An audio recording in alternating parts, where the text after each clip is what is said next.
Shut up, compressor. Hey everyone, I'm Matt with Doogs Models, and this is the Flankoff.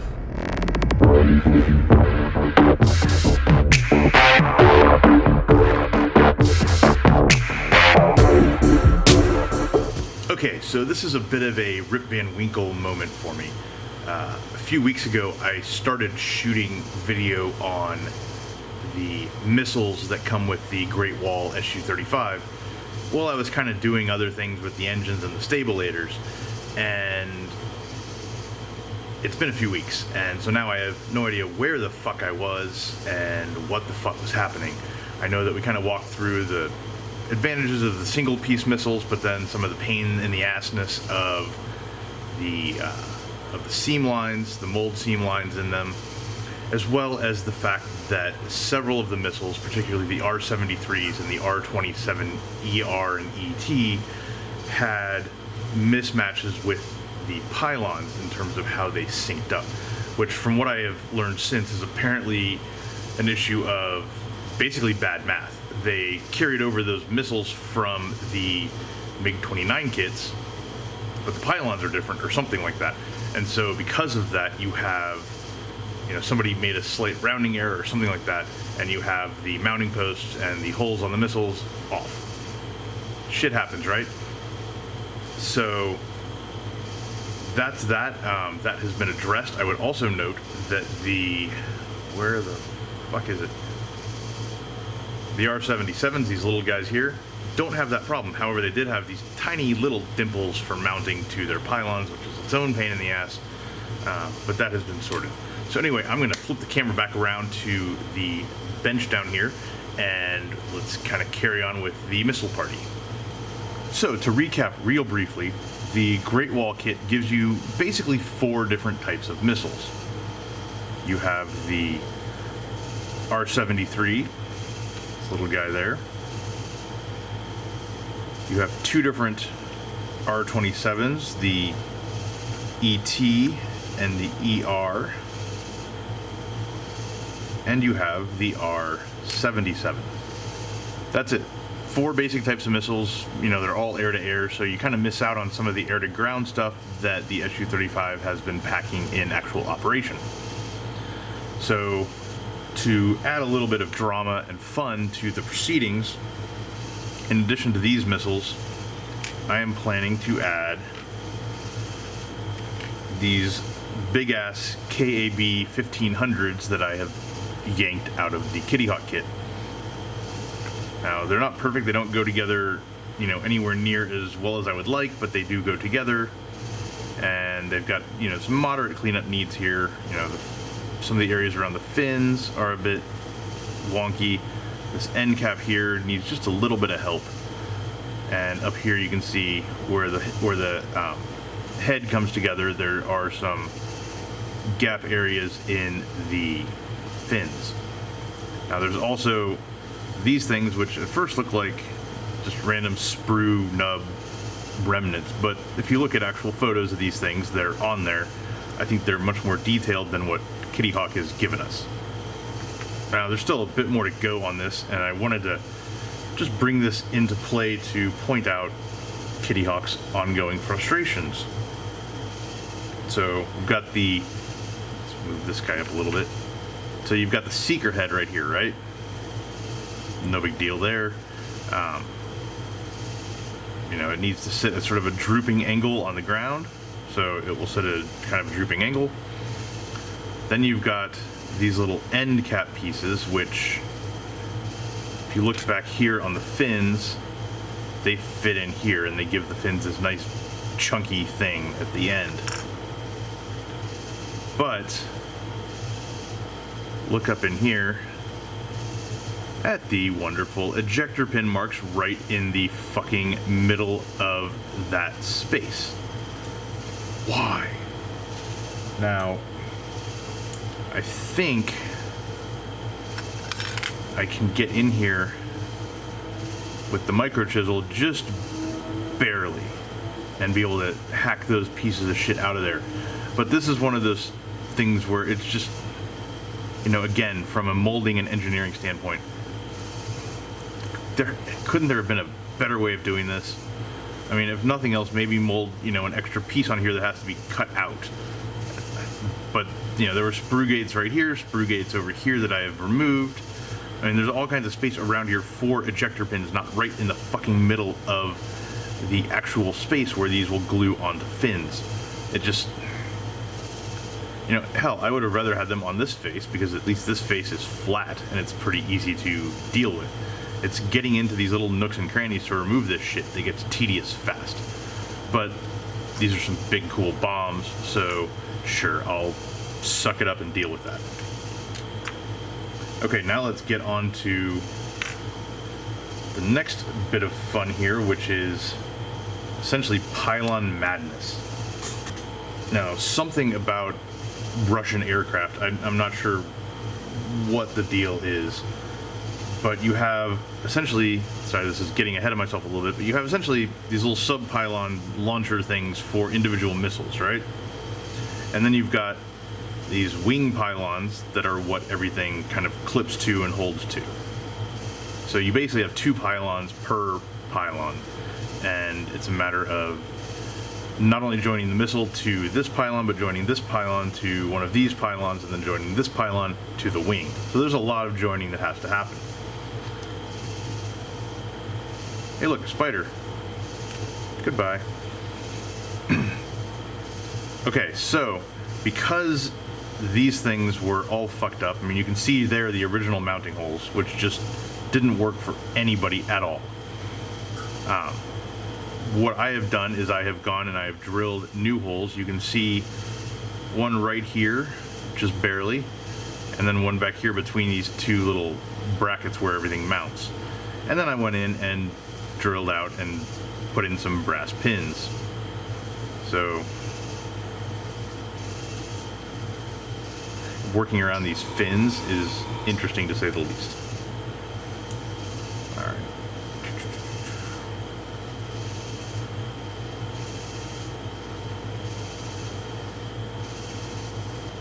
I was using the wrong one. Because I did these one at a time and I didn't really make a template. The pins don't exactly line up, so these are basically individual missile specific. But you can see right here, this guy goes on like this. We've got the nice clips in place. Everything's happy. Yay. Now it's a matter of how do we connect that to the actual other pylon. Well, they give you these little round things that kind of plug in like so. Yay, that's great, right? But I've kicked this up a notch by coming in and using some magnets, specifically tiny ass little 1x1 millimeter neodymium or whatever they're called magnets. Now you can see these in here, you know, the front and back of these pylons. These I had to install this way just because the way that these silly little R-27 launchers are arranged, there's not a lot of good real estate in there for installing magnets. But it is doable, as you can see right here. We've got magnets right there. And we've got magnets on the pylon. And we just kind of let them do their thing. Whoop. Nice and connected. Now another thing about this, you know, I've got another set here for the R73s. The R73s are very light, so I have no worry about it holding. But these R27s are pretty damn beefy, right? But this will actually, you know, it's wobbly, but it holds them. So I think I might try to add 2 more in here so we can have a bit of extra beef. You know, it could be dicey, but right here perhaps, and right here, I think there's room for extra strengthening and whatnot, and probably room to fit a magnet in there. Now, the thing that super concerns me is over on the other side of things with the KABs, because these are some big boys. You know, and if you look, we've got, again, drilled out the pylons.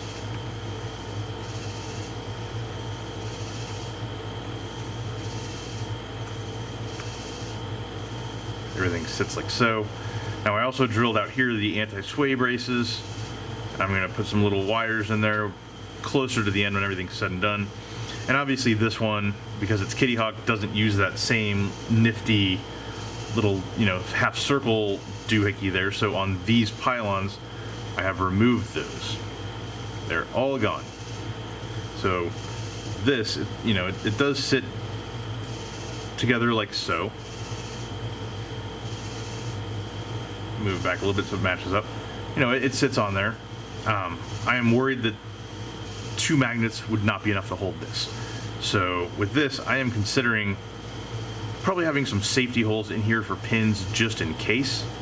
And then I'm going to try to see if I can put, you know, several magnets along this trench on each side. And hopefully between that and if I need the pins, I have the pins, everything will be awesome. Because for some reason the magnets seem fun, right? Okay, so how do I add these little magnets into the pylons? Well, to demonstrate that, we're going to be using this one, and my intention to add a few more supports to this pylon join. Basically, the first step, this will be easier because we've got the missile as sort of a brace. And we've already got magnets installed, so we're not having to hold this quite as tightly as we otherwise would. It's basically come in here and mark where we want them to go.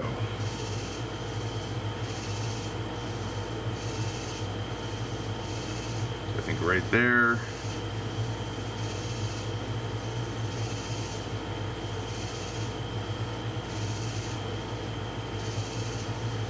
Right there. Now the nice thing about the magnets is because they're magnets and they're pretty attractive, they don't have to be exact the way the pins do. They just have to be pretty darn close, right? So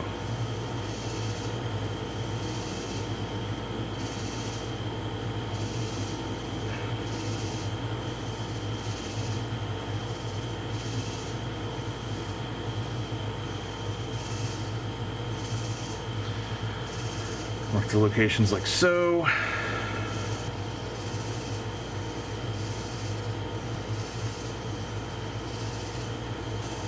Now, I always use a old airbrush needle as sort of a center punch here.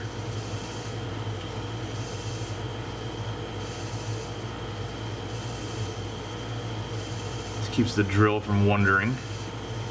Get it where I want it. Push. Twist a little bit. And this helps with our initial location holes. Before we drill the main hole, I'd like to start a pilot hole, just again, because we're dealing with going up in size from an airbrush needle to whatever this is. This is basically an exact match for these magnets. So first we're going to take the intermediate step of this 0.6 millimeter drill bit. So we come in here.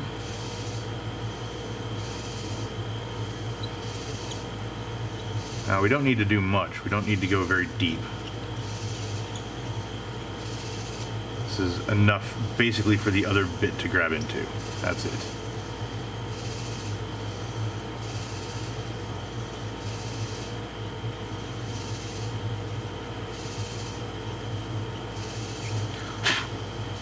Okay, so we've got those started. Let's get these started as well.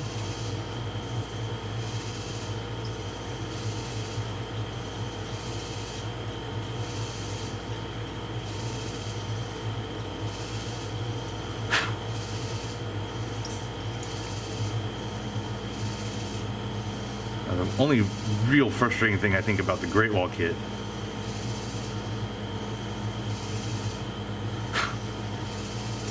is that there is no margin for error. They do not give you extra pylons just in case you fuck something up. So it's basically this, and they don't give you enough other options in terms of what you're doing that if you fuck one up you can just move on and be like, oh well, these missiles don't work, so I'm going to put rocket pods on. That's not really an option here.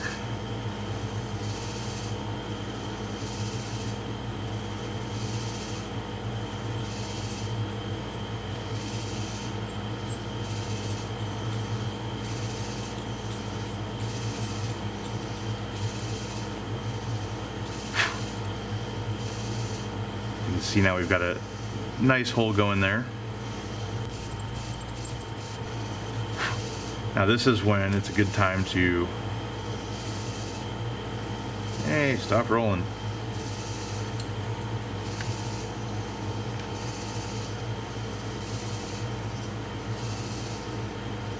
That's a good time to basically yank one of these guys out. And it sticks nicely to the tweezers, which is good and bad. At this point it's good because we can do a very easy depth check to make sure that we're installing it and we've got enough space. So not quite flush yet. We need more drilling. For some reason I think maybe because it's an old bit, but this one seems to take a while to really get its cut on.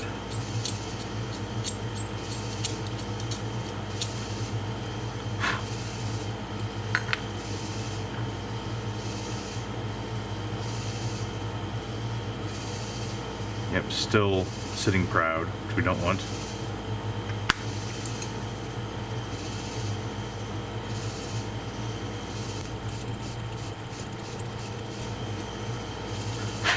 That should do it.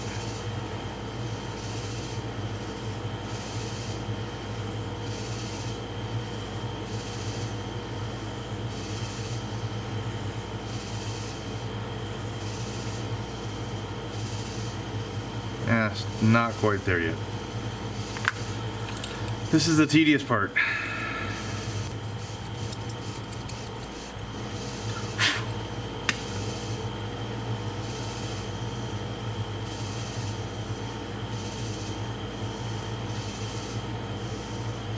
Okay, as you can see now it sits nicely in there.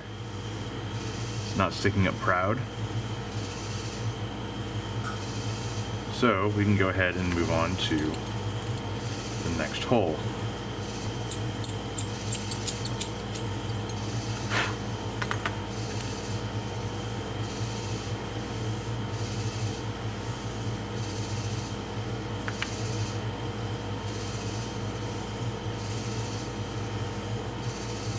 Okay, that's looking good on that side. So now I'm going to go ahead and pause this and drill out the other side, and then we'll show how to glue these in place.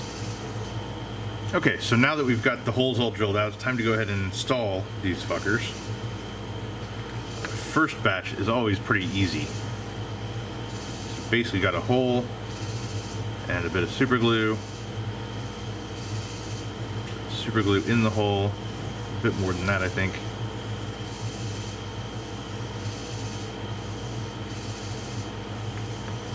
Now, I really like using the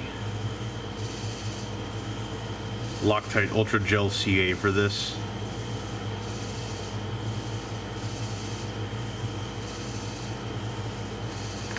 It's good at giving no fucks and holding everything in place and being highly controllable. So, there's one. Comes the second one.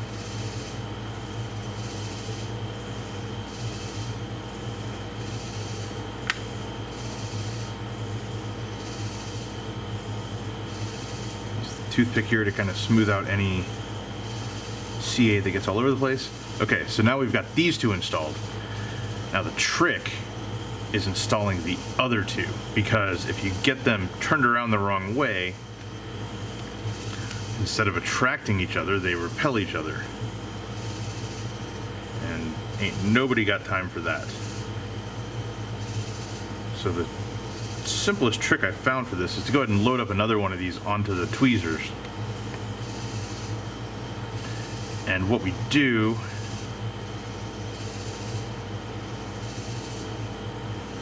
is try to find the side that repels.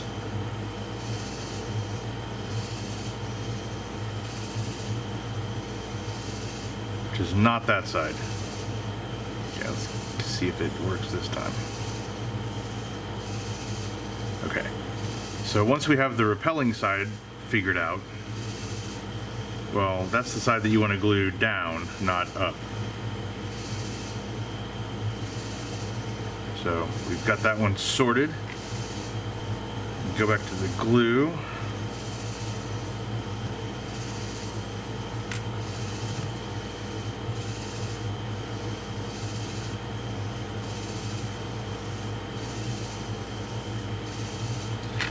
proceed as before.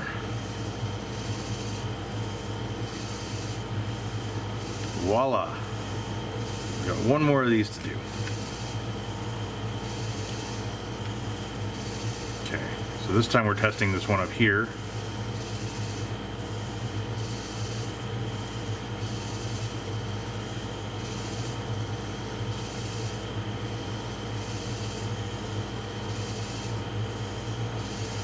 See, the first time it's stuck, this time it doesn't stick.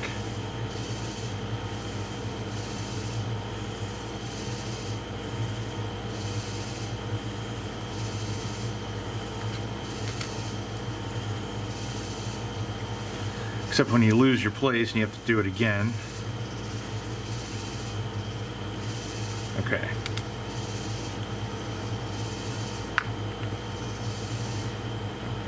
Picked that up a bit too soon. We need to get more super glue first.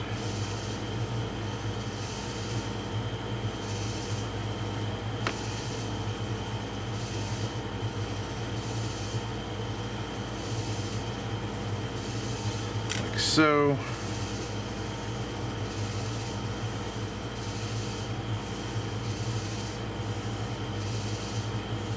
Like so. Here with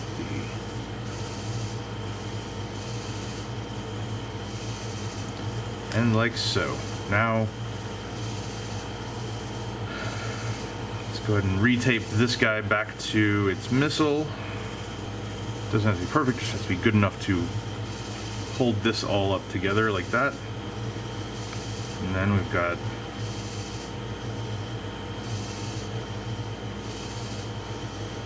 still jiggles a little bit if you want it to, but overall that is a firmer hold. And that gives me some hope for the KABs. So I might try doing the magnets with them. We'll see.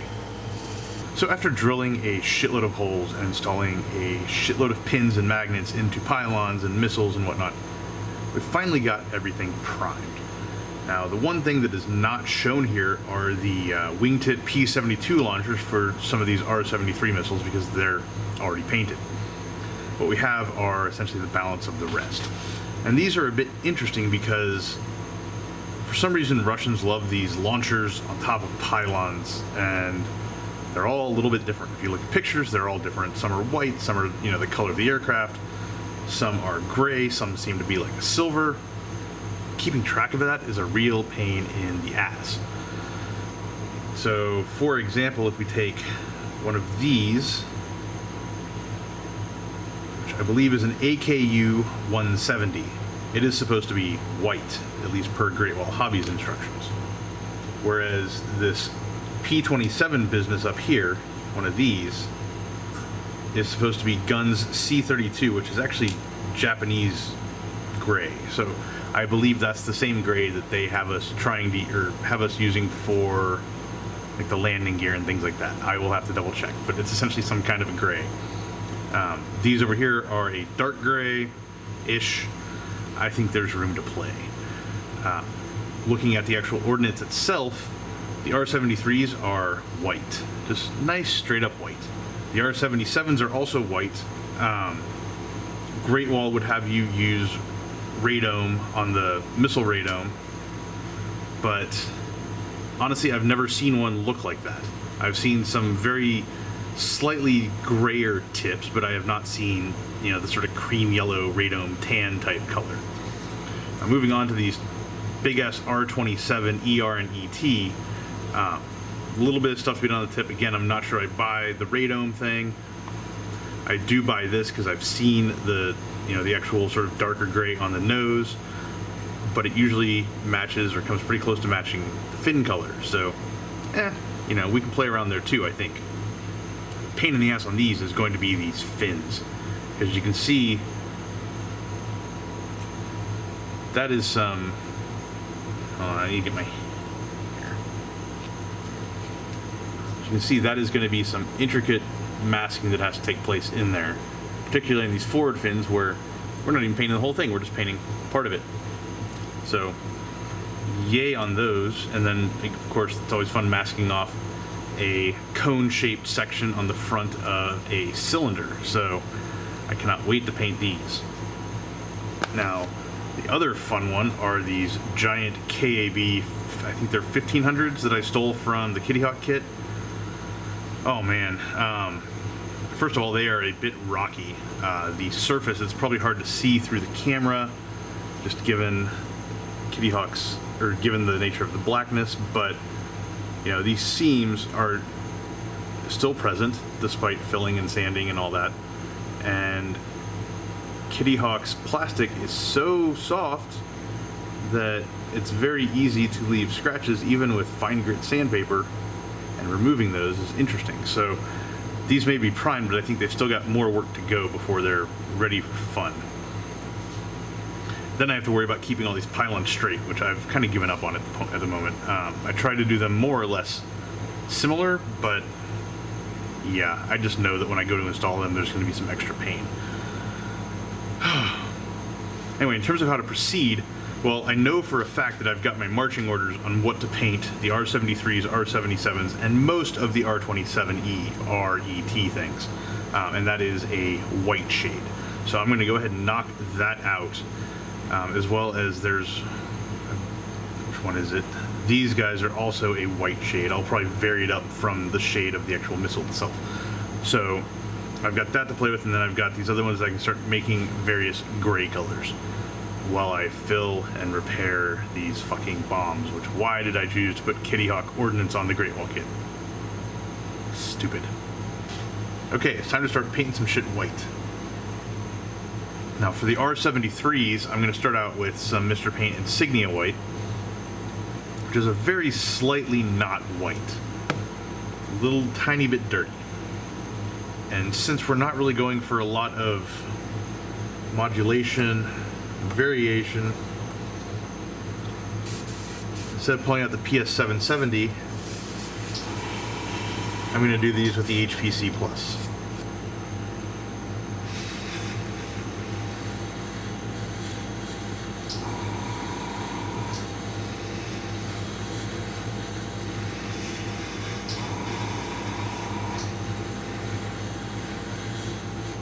One thing about this Mr. Paint White is it has no problems with coverage.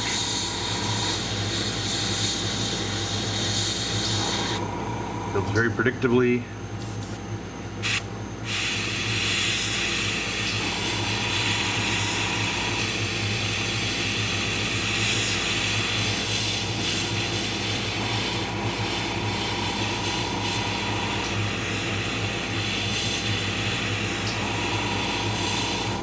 You have to take a little bit of time with it though, just because, you know, like all Mr. Paint, it's very thin.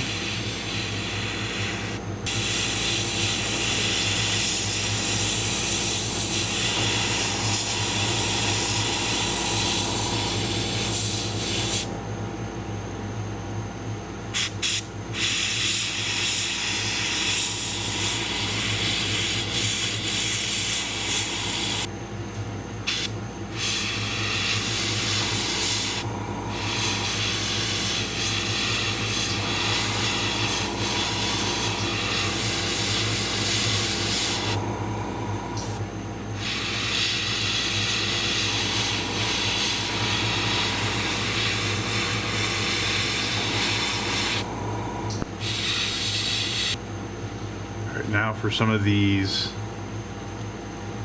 all right, now for the AKU 170s.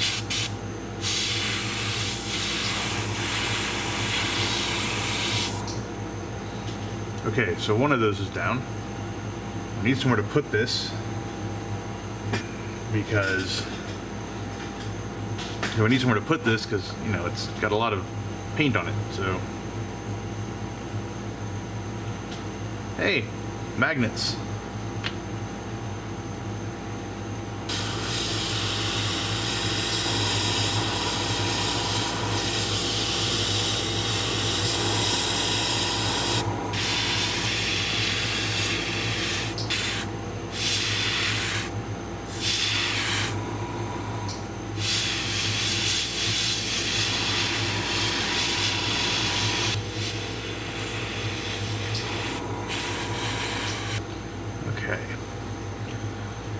Well, we're here. Well, we've got this paint loaded in. Let's go ahead and use it on the R27s.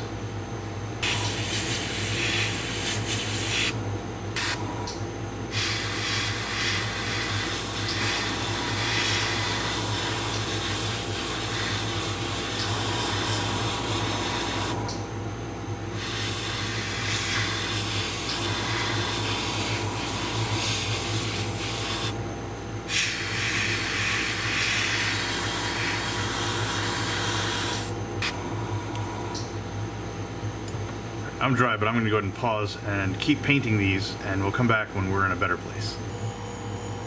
Well, it's been a hell of a journey, but the ordnance is about as far along as I can get it before adding stencils and moving into weathering and all that good stuff. And I figured this would be a pretty good place to wrap up this installment. So I'm going to go through each of the ordnance, working my way from the wingtips in, and, you know, quick pros, cons, what happened, etc. with each. First up, we've got the R73s on the P72 wingtip launchers. Like so, and like so. So these R73s, like the rest of the Great Wall missiles, are single piece, or almost single piece in the case of the R20s, or R77s, sorry. And that's mostly good, but it's a little bit frustrating in that we've got some of these ejector pin marks that I'm just not even going to bother dealing with at this point, because screw it. And also they have mold seams, which have been interesting to remove and present some fun challenges up here at the seeker head. So I'm going to paint this once I get all the stencils in place. I also have to paint these little divots you can see in here. Those need to be painted silver, and then there is little tiny ass photo etch that is going to be installed very, very late in the process because it's going to be fragile. So these were drilled out. The drill points were fixed to match the needs of the launchers because they don't fit properly. And then some magnets were added as well for shits and giggles and to allow them to mostly dangle in place. Now, another fun thing that we had to endure with this was this little area up here had to be trimmed on most of these missiles just because the mount points, as you can see, ended up interfering. So it's a little detail, but you know, quick trim with the sprue cutters, no big deal. These hold in place quite nicely. So while they're not quite as good as, say, resin, I think overall pretty successful. Moving inboard one pylon, we have two more R73s, this time on P27 launchers. And these were also painted insignia white, and the launchers themselves were painted a dark gray. Basically, I believe gunship gray, but I would need to go back and look at the actual FS code. This is one where the Great Wall instructions give you,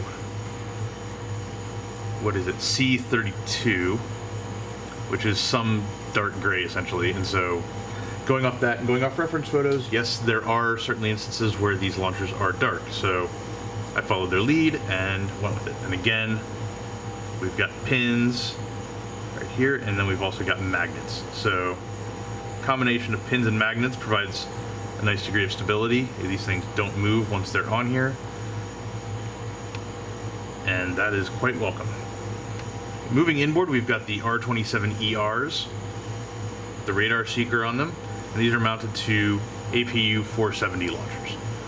These launchers are painted the same color as all the dielectric panels. It seemed to be the color that was called out, so I just went for it. Missiles themselves are painted in insignia white, just slightly dirty white, and the fins are painted in Mr. Paint steel. And this is one where I really wish that the Russians would paint these things or set them up in a different way, because it's a pain in the ass to get in here in mass. You can see these hinge points on the rear fins especially. It's just it's tedious. These are also fun to deal with in terms of the mold seams as well. Fortunately, the larger barrel of the missile itself makes it easier to work in than the R73s, but it's still a pain in the ass. Back here, the aft end is painted red.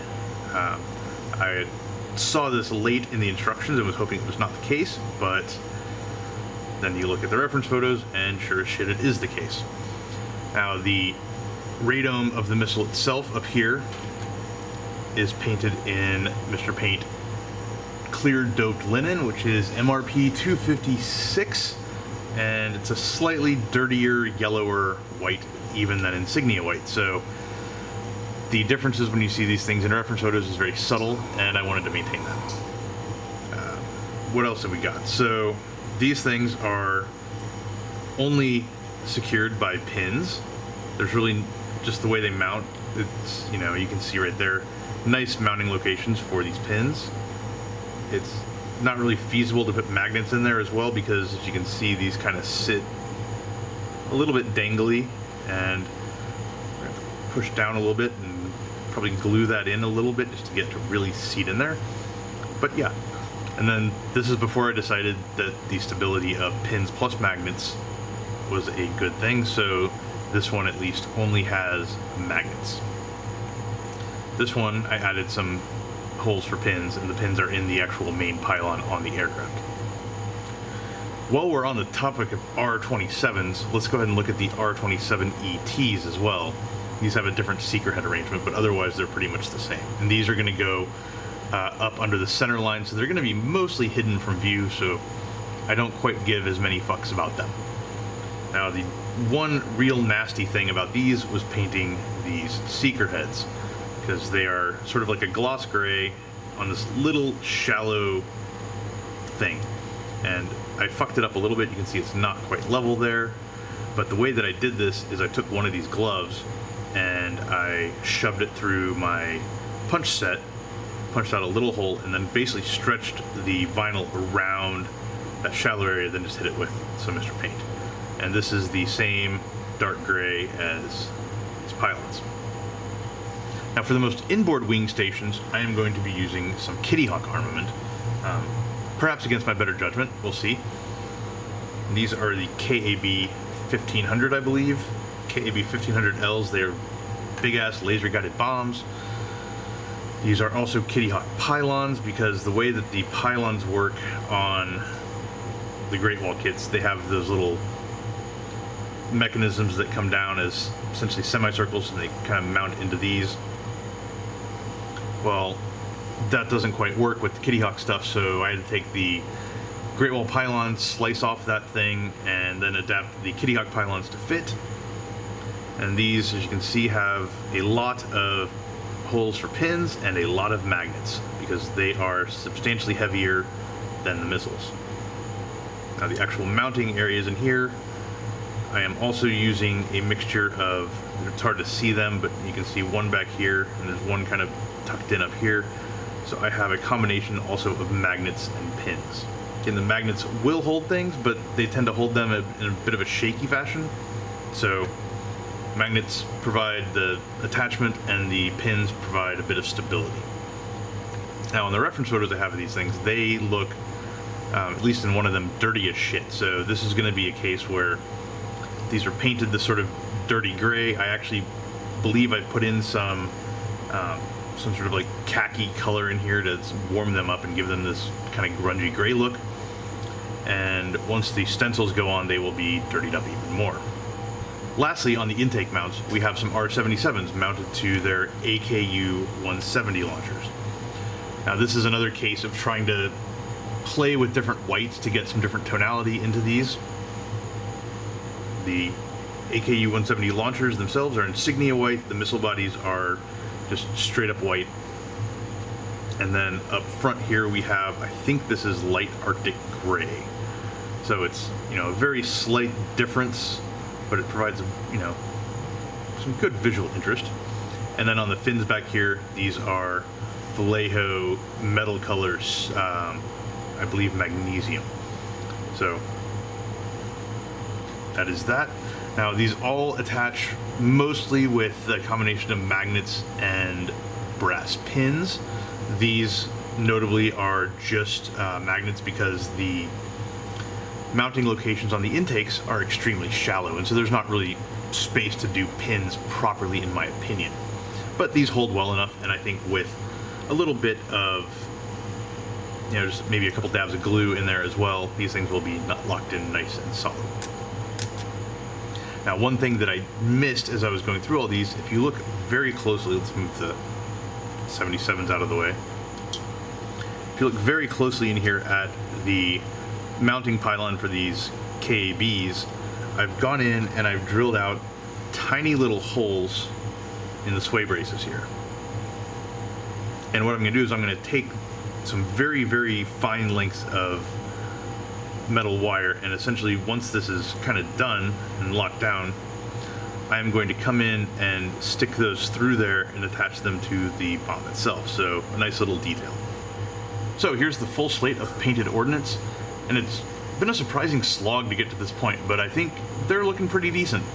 So that does it for this installment, and next up will be, I believe, painting the actual aircraft itself.